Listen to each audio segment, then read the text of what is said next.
shi ne kayo hatma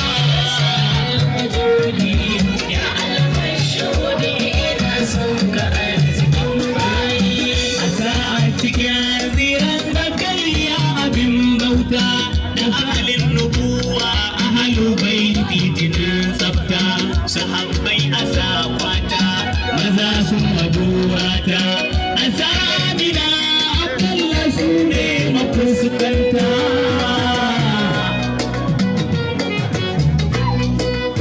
salamun alaika mado sanar sirga jahi